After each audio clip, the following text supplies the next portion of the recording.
I see that we are gathered here. I am Sergei Plutogorenko. I'm head of Russian Association of Electronic Communications, and I am going to act as a moderator in this panel. Before I introduce the panelists, before I pass the floor over to them, I would like to share a few numbers with you, talk about a few trends that our association is pulling together. We think that that is one of our main missions, to pull together data to identify trends, to see where digital economy is going. We've been doing that since 2010, and the organizers have asked me to focus on cybersecurity, which is quite natural. Over 3 minutes, I will talk about the things that we see, and we have about 150 players in the industry as our members. In 2018, 2019, most of cyber criminals did their thing for the money. Today, they are just trying to make money. Most cyber attacks are launched through injection of malware, which is becoming more and more accessible. The entry barrier in cybercrime market is extremely low, like never before. There are hundreds of very effective tools available out there. There are lots of various pieces of software and exploits. Plus, attribution of such attacks is very difficult, and the tools that hackers are using are getting highly customized. The palette of malware is expanding because of the arrival of new technologies. There are several reasons for that. Cyber criminals invent new Trojans and modify the existing Trojans to use existing exploits in IoT, in Internet of Everything. That is the new field of operation for cyber criminals. They will no longer hack individual devices, they will hack clouds. Artificial intelligence could be helpful for cybersecurity purposes, but they can also be used by criminals or cyber criminals today attack mobile devices. It doesn't make much sense to infect Windows computers. There's a lot of malware for Android devices, and there's also some malware for iOS-based devices. So there are new types of attacks that we're witnessing. They use the interface that people are using to charge their devices. There's also a new business model for hackers that is hacking as a service. Users today are still the weak link in the chain, and they are in the focal point of cybercrime. Most attacks have been launched against individuals. That is important, and we have been writing about it in our surveys. We believe that it's important for corporations, for governments and individuals to focus on bringing up the level of people's literacy. Through doing that, we could do a lot of good things. We could help to resist cyber criminals. Russian analysts in this market believe that to improve cybersecurity at a corporate level, regulators can do quite a bit. Today, many organizations are self-regulated, but the government and big corporations are still setting the trends. Will we ever be able to completely protect ourselves from cybercrime? What kind of trends we witness? What kind of best practices we know of? These are the things that we are going to talk about today. Our panelists are going to share their experience. We are going to have a very interesting panel. We will have several presentations, then we are going to have a free discussion. And now let me introduce the panelists that we have on the stage today. Look at the screen. Let's see who we have here today. We should have a video to introduce every panelist. Daniel Takar, a Vice President of Trend Micro. He is going to be the first presenter. Next presenter, Dmitry Samartsev. He's the CEO of Bizone. Dmitry does not need much introduction. I asked Dmitry to help me to perform my moderator's functions. The third presenter will be Dr. Lu Chu-kyung, Deputy Director at the Innovation Center at the University of Malaysia. Alexander Hanin, Vision Labs CEO. And we also have George Raj, the Director of IBM Security Systems in Europe. Our final speaker. So let us start. Like I said, we are going to give every panelist about 5 minutes for the introductory remarks on the subject that I am going to suggest. My first question is for Daniel Takar. You work for a global company. You are one of the leaders in cybersecurity area. You are a VP for a number of geographies. What are the differences that you see between these different regions? Is there anything unique? Are there any features that are specific to individual countries at a corporate or at a public level? Is this difference going to increase or is it going to shrink? Is there any kind of advice that you could offer to our country? Over to you. Thank you. First of all, thank you everyone for attending the panel, and thank you Sberbank for giving me the opportunity to be here. You know, you saw my picture and it was without the beard. I have a very large territory, so if I end up covering all the countries, 27 plus where we have the presence, then yeah, I end up with this. It's a very interesting question. It's a question that I get asked often. Very diverse territory. Australia on one side, very advanced in terms of cybersecurity. Advanced in terms of cloud adoption, about $5.6 billion in cloud revenue.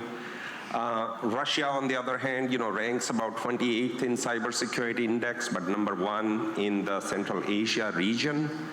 And then on the other side, you have a number of African countries, you know, Nigeria, Ghana, Vietnam, which on one side, it ranks the last in the cybersecurity index, but at the same time, there was recently a report by one of the largest banks in Singapore that Vietnam might actually overtake Singapore as an economy in 10 years.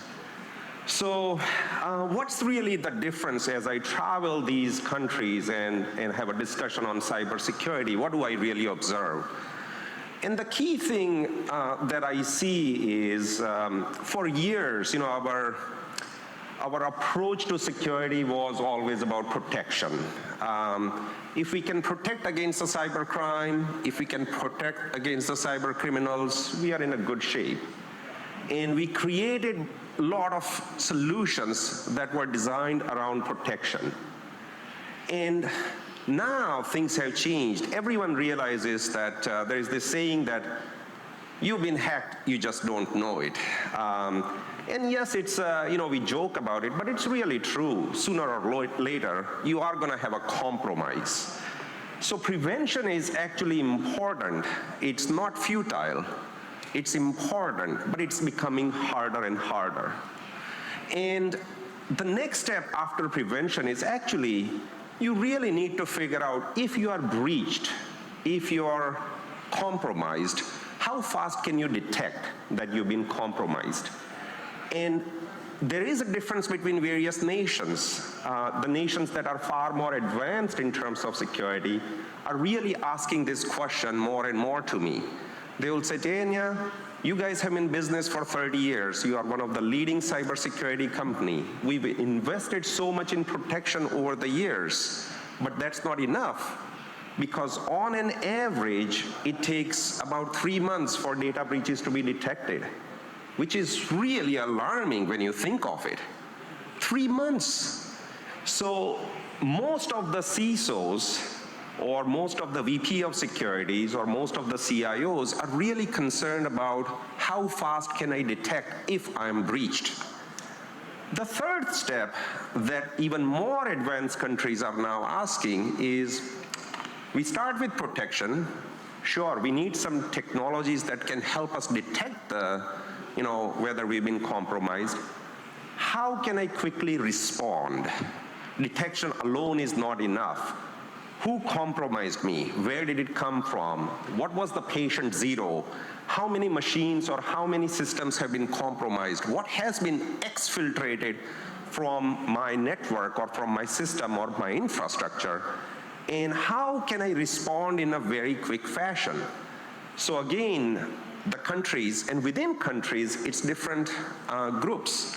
A financial industry, a healthcare industry, which has a lot of regulation, which has a lot to lose, might really ask me that question, not so much about protection and detection, but how can you help us respond very quickly?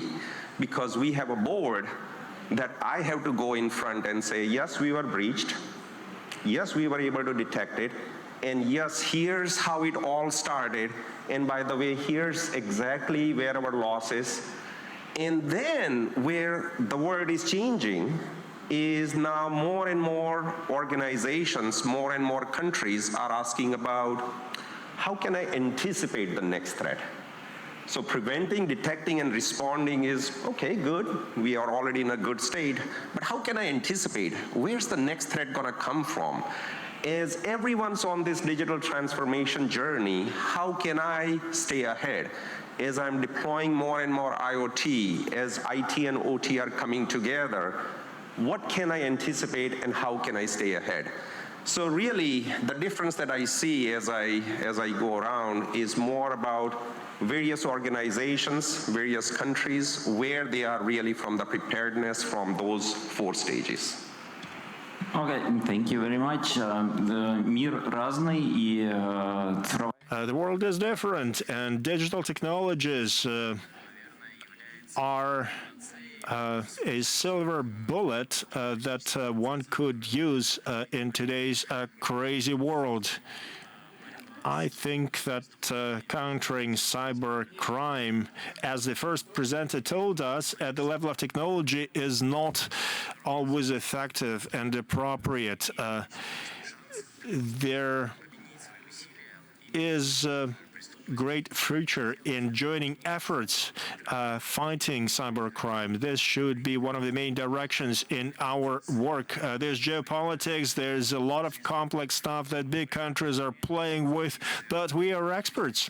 We are responsible for the corporate segment. Maybe we can provide security at country level. We speak the same language. We can collaborate, and we have enough knowledge. We can talk as experts. We can just set the geopolitical agenda aside. Now I would like to pass the floor to the next panelist for the next 5 minutes, Dmitry Samartsev. Byzone has emerged only 3 years ago, but over this time you have become a leader in a number of fields. You are a part of Sberbank Group. You are a technology partner of the EF. You have best practices that you share with people around the world. You have very many partners, and you make a contribution, and you have had a number of success stories. We see that pretty well. Is there any kind of advice that you could give us how we could better counter cybercrime? What are the technologies of the future? What is Byzone doing in this field? Thank you, Sergey. Let me tell you what we're witnessing today. We see that people realize that cyber threats are very important. We have seen several big attacks in a number of years, and global corporate world is now allocating a lot more money to cybersecurity. Look at Gartner reports or Forrester reports. The markets are growing. They're growing rapidly. Trend Micro and IBM colleagues will tell you the same thing. We are making good money on that. But going back to where I started, the corporate world is looking at cybersecurity in a closed loop configuration. Each company is trying to protect itself individually, and that is a big challenge because the means of protection per se cannot protect a company's business from all cyber threats. Those instruments have to be run by good experts, and there are very few of them. We have terrible shortage of talent. According to the World Economic Forum information, we are short of 2 million experts worldwide.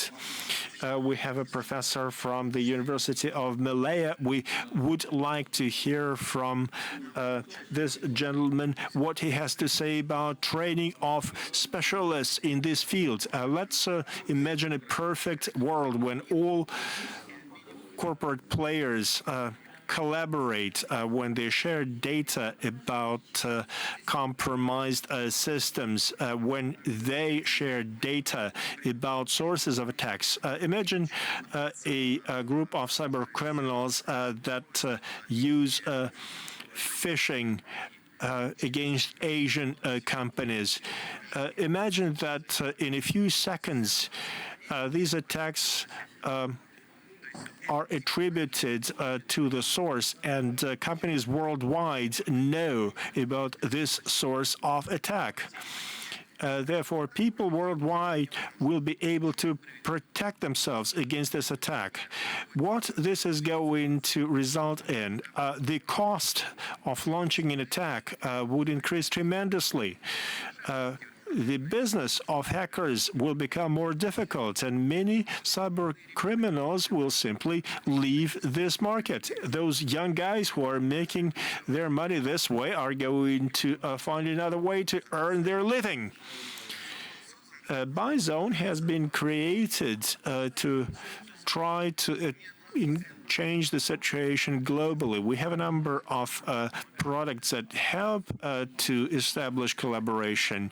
We outsource our services. We offer our services to various organizations. We have been doing quite a bit together with IBM. We got a lot to learn from them. Yesterday, we had a global training on cyber risks management. We call that Cyber Polygon. Over 230 companies participated in that exercise. They are coming from all parts of the world. Over 12 million people have been watching the broadcast. World Economic Forum has helped us to broadcast this event. We did not advertise this event hugely, but still we have detected 12 DDoS attacks, and several people have tried to inject malware in our systems. They collaborate, they read the news, they are watching us, and they are doing their best to stay ahead of us. How can we change that? We can only be successful if our response is united, if we get together, if we do not just speak at different fora, but do concrete things. Thanks to the World Economic Forum for their help and support. We are very glad that this initiative is finding a lot of recognition. Sberbank Group has become one of the founders of our center. We're trying to support such initiatives and promote them as much as we can. Well, thank you very much. This kind of collaboration is definitely a very good thing. We have a lot of respect for that. We need to act together. We need to share information. We need to be able to act together. We need to disseminate information, do that quickly. Definitely, this is not going to help us 100%, but this is going to reduce the time that it takes to respond to new attacks, to new technologies that criminals are using. Thank you very much. Now, I will pass the floor to the next panelist that Dmitry mentioned, Dr. Lu Chu-kyung. He comes from Malaysia, and the question I have for Dr. Lu Chu-kyung is the following. The Malaysian economy has been growing for 6 years in a row. They have seen a slight decrease in growth rate in 2015, but this was just a temporary thing. This is a unique economy, and one of the growth engine is technology. A lot of Malaysian export is electronics, and there is high-tech products and solutions. They have Industry 4.0 products. They have serious efforts in digital transformation. They have a number of interesting incubators. I understand that you come from one of them. Please tell us what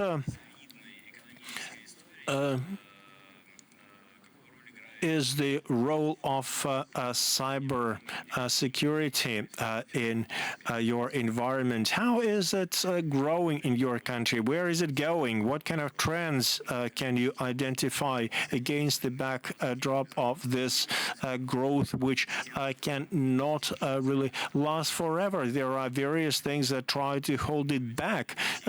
What kind of life do you have, and how do you see the future?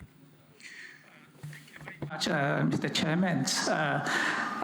This is my great pleasure to be here as a representative from Malaysia. Probably, I would like to share with you for Malaysia scenario in the issue of cybersecurity could be very unique. It is because we are a developing country, and we are in the transition periods of moving towards digital transformation in nationwide. For example, recently our Prime Minister just launched Industry 4.0 transformation plan for Malaysia, and following that, we have also Digital Malaysia Transformation Plan, where we are preparing ourselves for the aging society in the next 20 years. So they are definitely, the cybersecurity is a very, very important issue that we need to address. Having said that, you know that we are in a borderless world nowadays. When we talk about cybersecurity, we cannot escape from the cyber risk in any way. In Malaysia, we are a multicultural society, and we speak different language, and we have different level of education level. Frankly speaking, we actually start our digital healthcare project since 15 years ago. But unfortunately, up to now, we are still in the progress to consolidate all the efforts.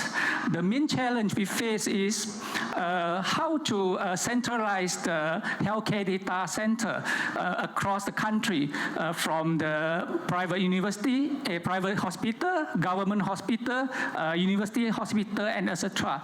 Because all these sector, they use their legacy system, and there is no standard. And on the other hand, we are also very keen to solve our insufficiency of medical doctor in our country. So in general, we have about 1 to 633 in terms of the ratio of doctor to population size. So this is a very, very serious problem to Malaysia context. So our government is very keen to initialize the digital healthcare in Malaysia society. However, we are facing a chicken and egg problem. You know, this digital healthcare system, we will need data analytics and AI support at the back end. And at the same time, we don't have the good facility to consolidate all the data we have. You know, without a big data, AI won't go anywhere. So it is a very challenging issue that we are addressing now. So in my opinion, as an academic researcher, I look at the problem at different perspectives. Of course, the security in the data level is very important. But on the other way, I look at the problem on the other angle, that there will be a new form of cyber attack in the near future, where it happens at the level of AI models, not on the data models, on the data level. For example, now we can propose a new system that we will train the AI model without disclosing our data. Through the so-called centralized AI ideas. There are a lot of research in this area is going on, where we can use the federated learning, that the local data center, they can secure their own local cloud without sharing out the raw data. So this can avoid the problem of data privacy. So, but in return, as an alternative, though they can share the AI model that which train locally. Okay, so I would foresee that this could be a future model that going to emerge in the cybersecurity area. So I hope that probably this model can resolve the data consolidation issues in, for example, Malaysia context. Спасибо большое. Но на самом деле вот мне пришла в голову. Thank you very much. Well, it just occurred to me before we proceed to the next speaker. So, well, it was virtually over the last months, a couple of months. We've seen in Russia been quite heated debates to amend and to modify legislation in the area of data security, privacy. And we've seen a lot of dialogues in many venues, and sometimes we are a bit nervous about these initiatives, multiple initiatives, I should say, after we demonstrate quite good figures, I should say, related to the growth in certain sectors of the economy, whereas we say that search for data, big data, that's all that has been, is a kind of a blood vessel system of the economy. So when we come to different companies, and not necessarily some public companies as well as, and we try to demonstrate that, for example, that we have to spend a lot of time there, and their data are aggregated and allowing them to demonstrate good, interesting products. And we see that sometimes the initiators interpret this as a disadvantage. They say, just look at how many threats there are on the internet, on the web, and how much time they have to spend, and what kind of digital footprint they leave there. It's a kind of a huge area for potential hackers and perpetrators. So the point is, our common task is to find the right balance, which will make it possible for all of us to say that we do need to regulate data, but first of all, not everything can be resolved with the help of laws. Quite much such should be resolved with the help of experts, specialists. Also, we have to look into specific cases and technical solutions offered by high-tech companies. While the biometric data aggregators is everything also important, and also we have to heed the opinion of many specialists, many experts who have hands-on experience with that. So in connection with that, I would like to give the floor to Alexander Hanin, who will tell us about his company's activities in the area of, Vision Labs company in the area of biometric solutions, which is accomplished in various areas of the economy, including unification of users for better purchases, and also the technology of face recognition to fight crime. Alexander, can you tell us, please, how these technologies help you in this struggle, or maybe they appear as a kind of a portal for cyber criminals who can penetrate this? And so where is the balance between technological and self-regulation approach between these technologies? Yes, thank you, Sergey, for introducing me. I think it's quite important to say that just a few years ago we made a decision so as to distance ourselves from many competitors in the biometric sphere. So we've chosen the commercial segment of the market. Our key customers are businesses, because everyone thinks that face recognition is mostly demanded by the press services.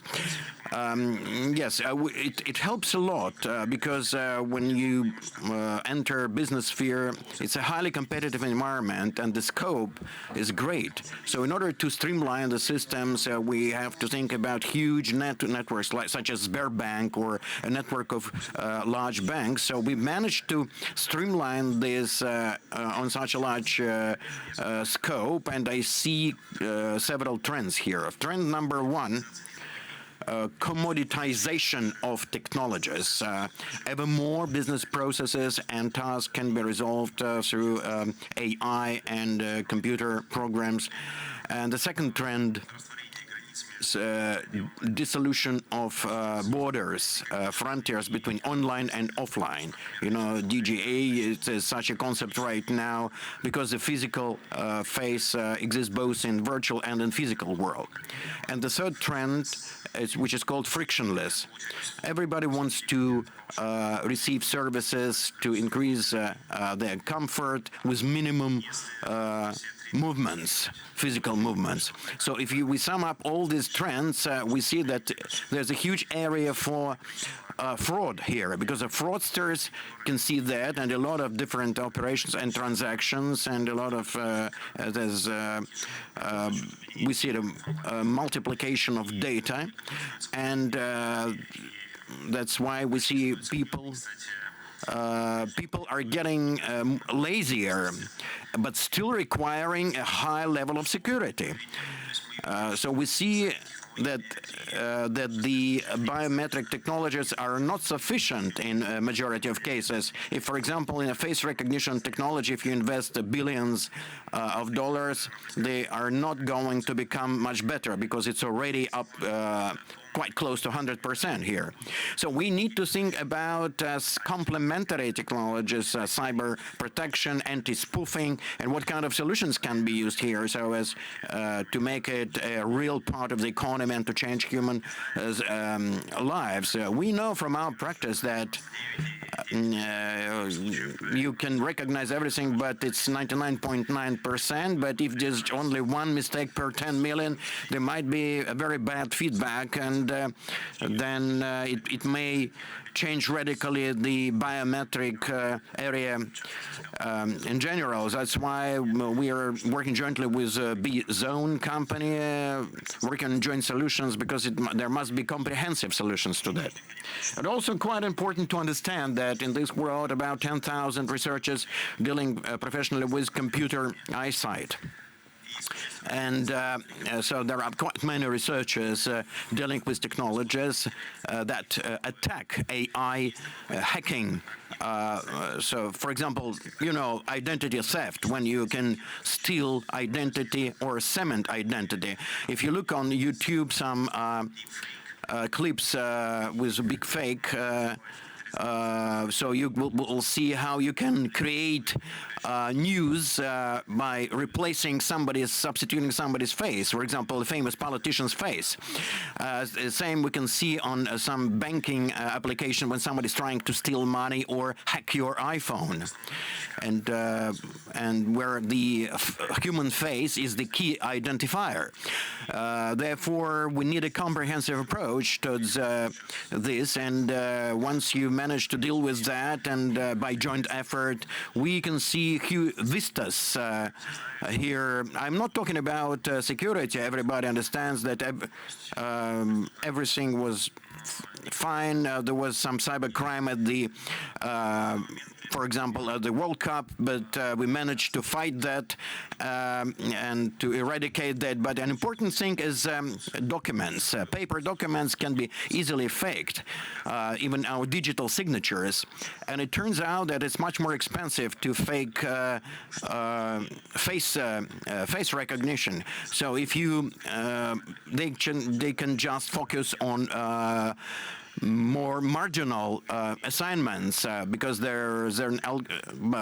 are working on an algorithm how to make it unprofitable for fraudsters. So what you can do right now, you can arrive at a situation when you won't need any physical, any paper document. You only need your face. That's a kind of a document that you always carry with you. Well, to fake $50 face will cost you $50,000. So it's a huge market pertaining to biometrics. So frictionless, as I say, sometimes people are too lazy to get a plastic card from their wallet. Everybody wants just to look into the camera and that's it. But there are Amazon Go shops, for example. But if you open Amazon Go in Russia right now, we know there are quite many creative people and creative fraudsters in Russia. So I think Amazon Go knows quite much about that. So that's why when we work online, offline interconnection, a lot of technologies, cybersecurity, behavioral intelligence, and so on and so forth. So there are quite many new interesting areas on the market. Thank you very much indeed. But in reality, faking old school documents is much cheaper compared to some digital documents. And biometric documents, well, probably not everyone is aware of that, but there are a lot of issues related to the fact that in online, when a person creates an electronic footprint, it's much easier to steal everything and to fake these documents. Great fake documents. Next one is Georgi Rats. Georgi represents the IBM company. Everybody knows IBM, but right now we want to talk about IBM Security, which is a major supplier of security operations center in the world, supplying not just separate protection means, but organizing a whole center of cybersecurity that can be deployed in the corporation, protecting you from different threats at different levels. So he's built such centers in the companies such as, for example, the Center for Sberbank. That was a major deal, a great deal in this world, and also offering outsourcing for such services, covering all the needs of the internal security department with any corporation. Georgia, do you think that that's the most efficient type offered by the company to do that? Do you think that such measures may be good for all types of companies, big and small? And which countries use it most of all today? Can you share your expertise with us, please? Sure, thank you. So it's interesting to be at the end of the curve because so many things have been discussed here, and I can connect to all of them.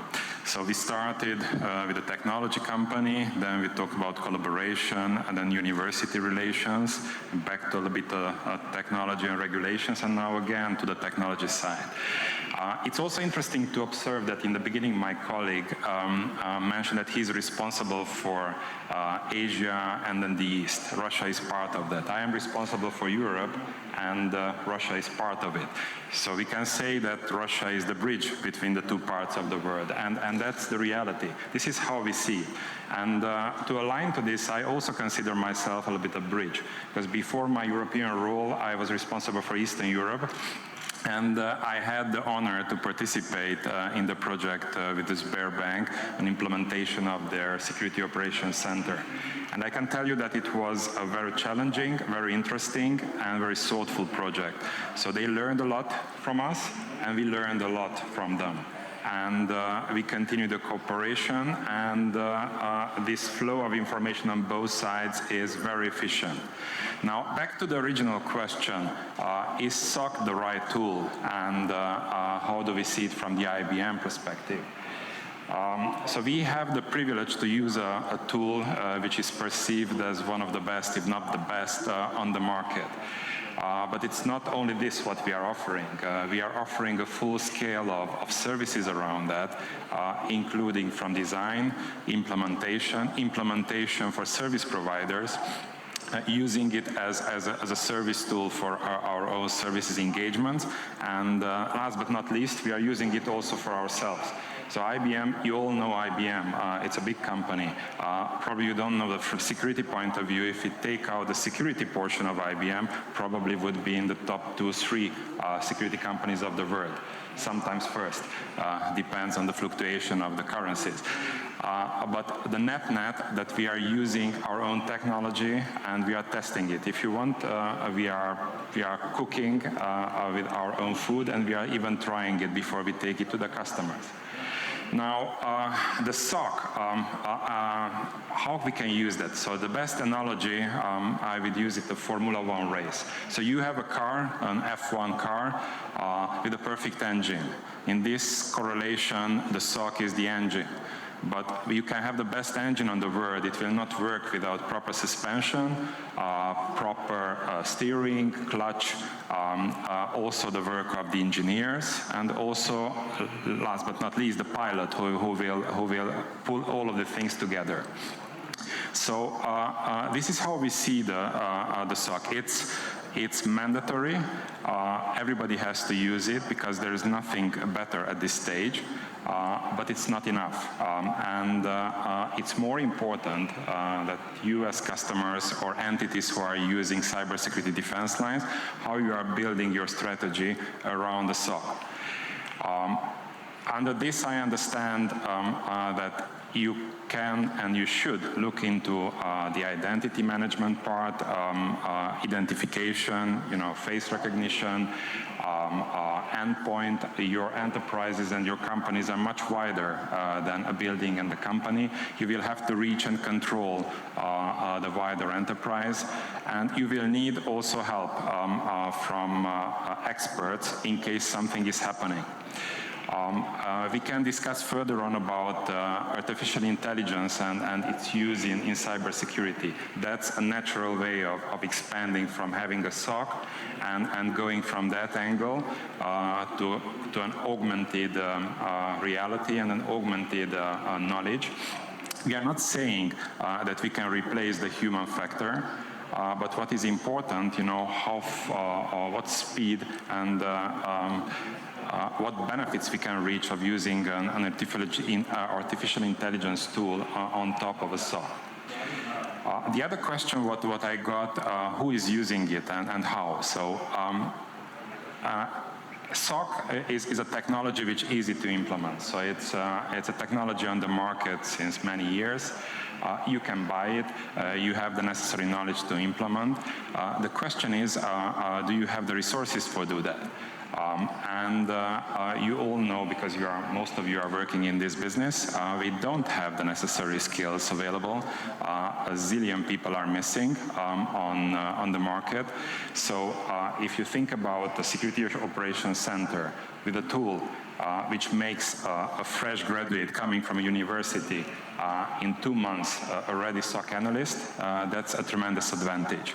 So on the trends, we saw companies developing for themselves, like Sberbank was. The other trend, what I see in Europe, that even large companies are using augmented services. So they have their own security operations and they are buying services around that. And for the smaller companies, there is no possibility to maintain financially a SOC. So they are going to companies like BI Zone. This type of the companies we are collaborating all across the world, and they are capable to use this technology and implement in real life and offer wider, not only for those few who have the financial capabilities to build a SOC on their own. And let's not forget, companies are not necessarily divided by number of employees and number of offices. You can have a company with one database and 2 employees, and the transfer of money and the costs are huge there. So they have to have almost the same level of protection. So a lot of interesting topics around this. Спасибо большое. Вот я анонсировал Дмитрия как со-модератор. Thank you very much. You announced Dmitry as a moderator. I announced him, so maybe Dmitry will act as a moderator right now. So let me join this. So this story is quite simple. I think Georgia was quite right when he said that it's impossible to rule out human factor. What we can see right now, we see that the criminals, as they realize that it's very expensive to hack companies, it takes a long time, and you need a large-scale infrastructure, and then you can also be caught and punished. So that's why they decided to switch over to individuals, to physical persons. And as Alexander said, the digital services are multiply in geometric progression. So ever more companies, startup companies, offer their services to us. But sometimes, quite often, these companies think about not only about the security of infrastructures, but also about protecting their own clients. Over the last year, we've seen an outburst of such cases of fraud against people, against individuals. The criminals, the hackers, are trying to break the logics of some services and to deceive just plain man in the street, so to say. Talking about banking, every day a lot of people just voluntarily give data of their credit cards to fraudsters. And this is, we can see it's happening in all banking service channels. And they, of course, they are also subject to phishing. So simple people are not protected, in fact, or less protected than big companies. So as Sergei said, our legislators are very angry, and because they write laws which is not possible to comply with afterwards. But I talked with head of the Citigroup CISO Security. CISO Citigroup is a banking group with presence in more than 50 countries of the world. So I talked with the head of the security department there. He said that if we try to comply with regulatory requirements of all 50 countries, we can just shut down our operations, lock up the bank. So it's quite understandable that they're trying to balance out somehow, it's trying to work further. But we see that these regulatory measures sometimes may end up in collapse. But on the other hand, if we do not have comprehensible rules, how we can protect people, just plain, simple people, men in the street? Because a person is always trying to go in the direction with less resistance. So if you listen to professional security experts, for example, Evgeny Kaspersky at the Petersburg Forum, we had a session, there was a session and it was moderated by Stanislav Kuznetsov. So Evgeny Kaspersky at that session said that for me, as a security expert, the most secure situation is when a computer is located in the room, is disconnected from internet, and it is a fully sealed room, and the person who is supposed to use it is either asleep or dead.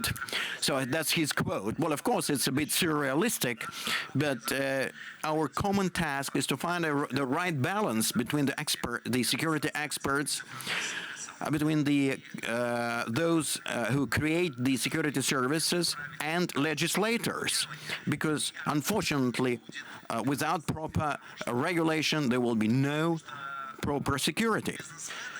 Because businessmen, the people who set up startups and digital services, they always try to follow the path of least investment, so as to get good margin as soon as possible and to show better financial growth.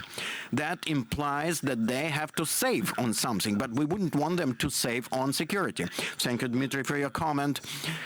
And what I would like to do is just to step back a few steps back a little bit regarding that the user is the weak link today. So I think that we can probably interpret it in a large interpretation. The user is not only the customer, a client, but also an employee of some companies, because when a hacker understands that he has to go through all the protection, the security areas, and to get the access, so there is a high probability that you will find yourself in trouble. So it's much easier to work with physical persons, with people who work for this corporation, who have 2-3 gadgets in their pockets, and sometimes who are not very knowledgeable in security issues. So that's a message, you know. So I have a few figures that can illustrate this. The user is still a weak link as one of the key tools in cyber crimes. 23% of all cyber attacks were against private persons. In 2019, about 80 attacks against bank clients were done through the so-called social engineering methods. But earlier, the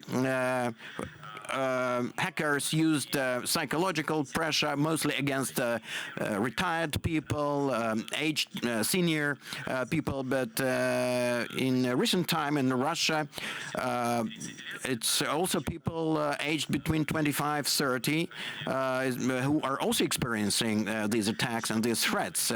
Although they are more knowledgeable in technologies, we might think and we might believe. But it turns out it is not so, because they leave more footprints in the digital space, and since they are quite mobile and quite fast, and they are involved in e-commerce and other sectors, they're a very good piece of, you know, for such hackers, for the fraudsters. So I would like you to comment on this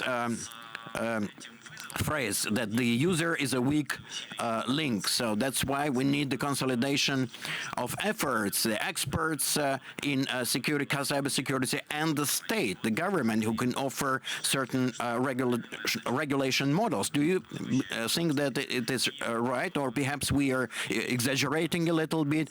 And what's the situation in your jurisdictions, in your countries? What do you think about this problem, the user as a weak link problem? So please, any comments on that? Dania, please. Sure. Yeah. No, this is a very, very interesting, interesting topic, and it comes up many times. And let me start with a very simple view first, and then we can make it a lot more complicated. Yes, we all agree that the user is the weakest link, but what is it really that someone is trying to accomplish, or a cyber criminal or an attacker? At the end, their goal is to monetize it. We all know that cybercrime is the biggest industry right now, but how do you monetize? Because a single lone user, any employee, other than maybe $25 on a ransomware, it's not a lot of money to be made. So the reality is everyone is trying to get to where your crown jewels are or where the real money is, which is data. Data is the new oil that we are all dealing with. And to get to that data, user is the weakest link and therefore is the most prime way to go after that data that resides on some kind of a hybrid data center or hybrid cloud. It could be physical, virtual, cloud, private cloud. And that user being the weakest link allows you to somehow get to that data. And in between the road is the network. And network, as Dimitri said,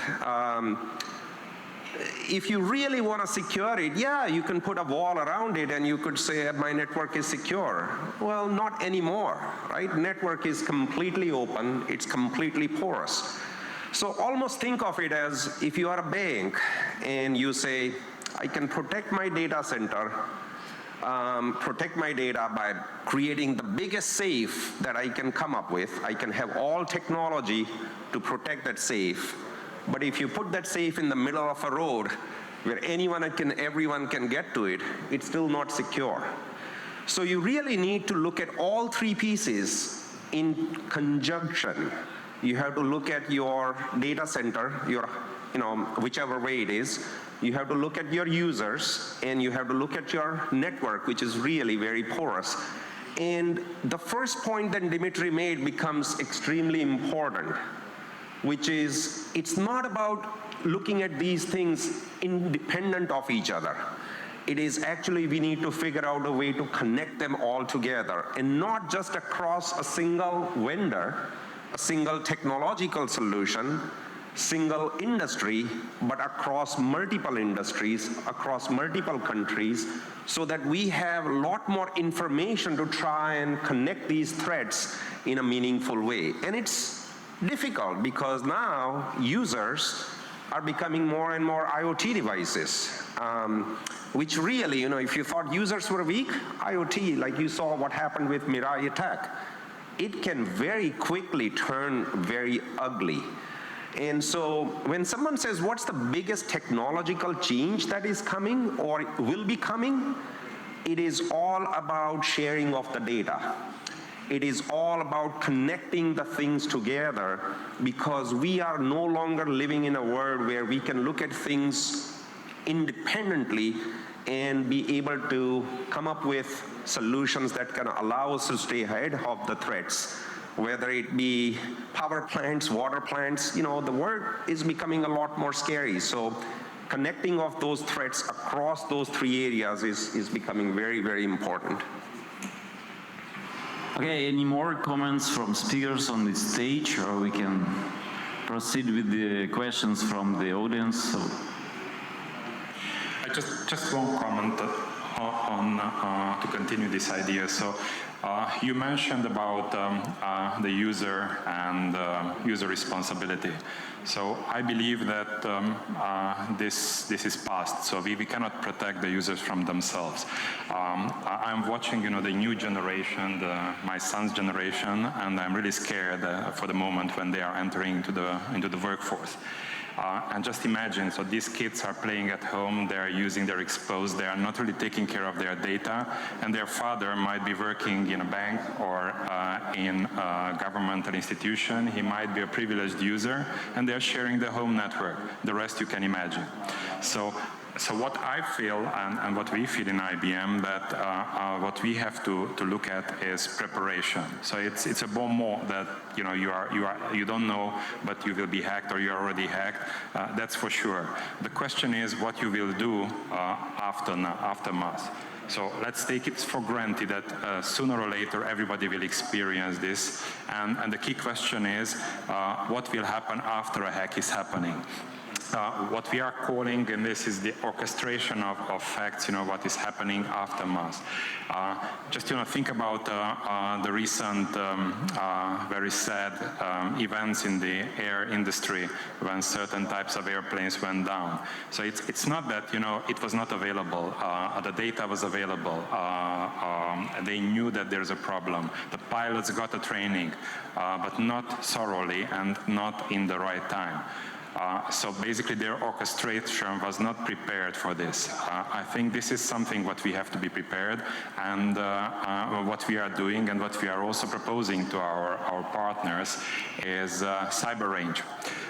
Exercise, rehearse, just do it until you are comfortable. We implemented this on a worldwide level. We have centers, and then lately in Europe we created the first mobile cyber range. And we are moving it to the location of the customer, just to use their top management to train for the event of a hack, of an event, and it will be much more prepared aftermath. Спасибо большое. Но на самом деле очень интересно, что вот Thank you very much. It's interesting that at the end of our panel we're talking about users and their abilities. I did not mean to bring everybody's attention to that, but we're really interested in this. A couple of weeks ago, our association participated in this one experience. This was a digital dictation, a countrywide event. We invited tens of thousands of users, a test which gave everybody the idea of their level of knowledge. We looked at different spheres, and most people were interested in issues of cybersecurity, and the average rate was 6.7 out of 10. Only 37% of all those who participated showed high level of knowledge. As of devices, internet services that were included in digital consumption block, the way people use devices and apps, there the usual rate was much higher, 8 out of 10. This is telling us that we should do more to increase literacy in the field of cybersecurity. We have about 5 more minutes that we can offer to the people in the audience. If you have any questions for our panelists, please raise your hand. You will be given a microphone and you can ask your question. Please introduce yourself when you do. I'm Dmitry Pomagayev. I have a question for Mr. Rats. You told us that deployment of cybersecurity center is not the whole task, because there is a service model that needs to be put in place. And many corporations today outsource security function. This brings about a question. Big corporations, medium-sized companies, are they prepared? Is this a news for them that it's not enough to simply buy hardware and deploy software, that they need to create a service model? Are they prepared to invest in such projects? Are they willing? Are they prepared to part with the money on that? Very good question. Thank you for that. The short answer is it depends. So different industries react differently to this. The trend has started and it has different dynamics in different parts of the world. The large companies realized it first, and I think we are at the point, it's emerging of the CISO within the company from a person who was under the IT department and was responsible for technological aspects of the cybersecurity. So this position emerged to a board level, and it now has, in most of the industries, the right word. What I mentioned here, that now industries are realizing that they in many cases they are ahead if they are not investing in SOC themselves, but they're using it as a platform or as a service.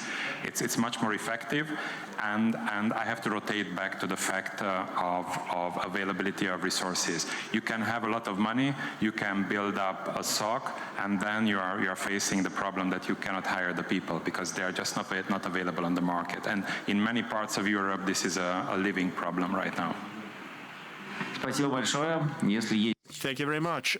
If we have any questions, let's take them now.